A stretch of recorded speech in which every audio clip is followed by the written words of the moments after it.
disposer d'autant de moyens techniques. Philippe Collinet, c'est un jeune kiné rixen-sartois. Il est parti ce matin. Objectif, traverser la France à vélo. Un défi sportif de taille pour récolter des fonds en faveur de la lutte contre la sclérose en plaques.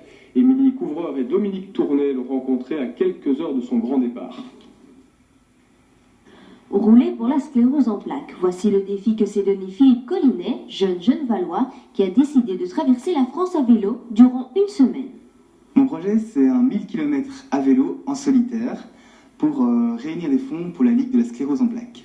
Un défi personnel puisqu'en rapport avec ses études de kiné, et même si la sclérose en plaques ne le touche pas directement, il a cependant eu de nombreux contacts avec des personnes atteintes par cette maladie particulière. Je suis étudiant en kinésithérapie à l'ILB et durant mes périodes de stage, j'ai rencontré des gens touchés par cette maladie et ça m'a vraiment beaucoup ému. Et alors j'ai eu envie de faire quelque chose pour eux, quoi. Au niveau de l'entraînement physique, le jeune coureur est bien entraîné puisque ça fait de nombreuses années qu'il pratique le marathon. Quant à la course à vélo même, ça fait seulement 3 semaines qu'il s'entraîne intensivement, de 1 à 2 heures par jour, sans oublier le vélo d'appartement. Une bonne condition physique est donc indispensable.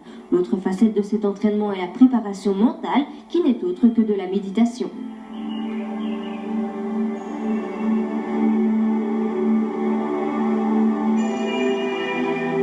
C'est quand même méditer environ une demi-heure par jour et bien se centrer sur soi-même et sur l'objectif à atteindre et rester toujours positif.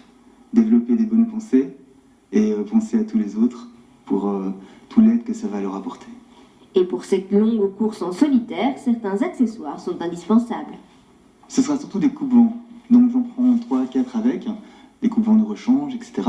Et aussi sinon des collants pour se protéger du froid. Il y a aussi bien sûr des gants, des cagoules, des bonnets, ça c'est très indispensable. Et aussi bien sûr des gels énergétiques et des barres énergétiques, très important. Quant aux répercussions de l'action, les personnes touchées par cette dernière seront invitées à faire un petit don pour la sclérose en plaques. Une initiative touchante, un geste généreux pour toutes les personnes atteintes par cette maladie. Les championnats de Brabant de sauvetage se sont tenus à la piscine de Rixen.